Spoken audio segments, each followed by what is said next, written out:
1 Chronicles chapter 13. Then David consulted with the captains of thousands and hundreds, and with every leader.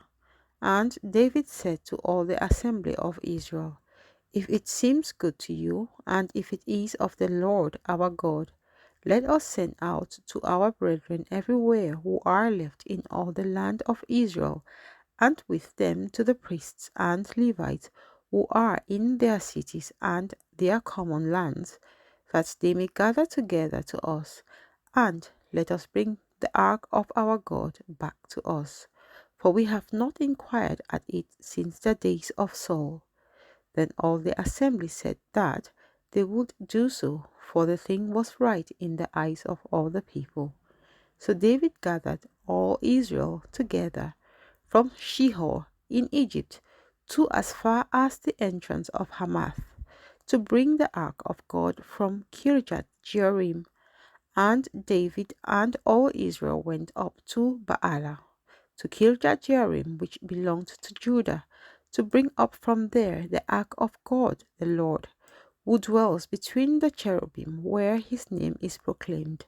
So they carried the ark of God on a new cart from the house of Abinadab, and Uzzah and Ahio drove the cart.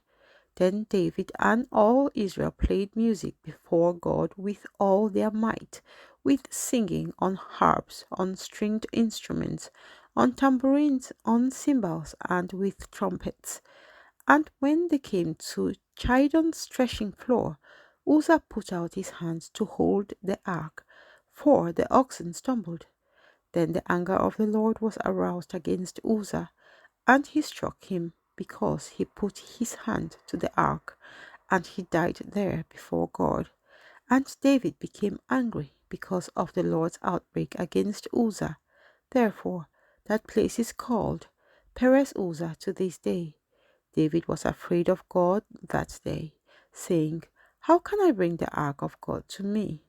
So David would not move the ark with him into the city of David, but took it aside into the house of Obed-Edom the Gittite. The ark of God remained with the family of Obed-Edom in his house 3 months, and the Lord blessed the house of Obed-Edom and all that he had. 1 Chronicles chapter 14. Now Hiram king of Tyre sent messengers to David and cedar trees with masons and carpenters to build him a house. So David knew that the Lord had established him as king over Israel, for his kingdom was highly exalted for the sake of his people Israel. Then David took more wives in Jerusalem, and David begot more sons and daughters.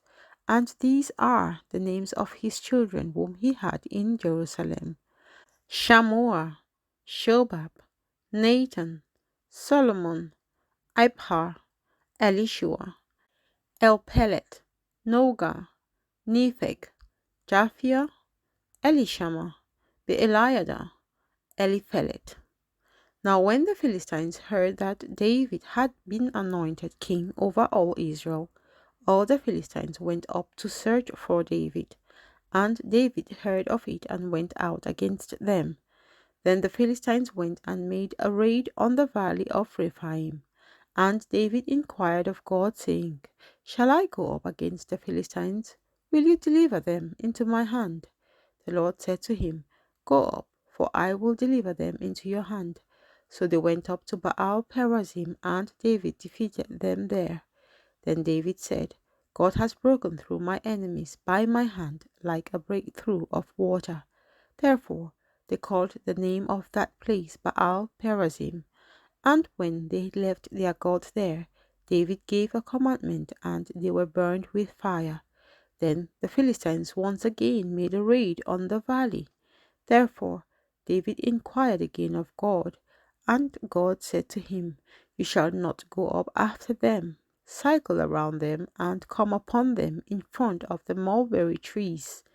And it shall be, when you hear a sound of marching in the tops of the mulberry trees, then you shall go out to battle, for God has gone out before you to strike the camp of the Philistines. So David did as God commanded him, And they drove back the army of the Philistines from Gibeon as far as Gaza.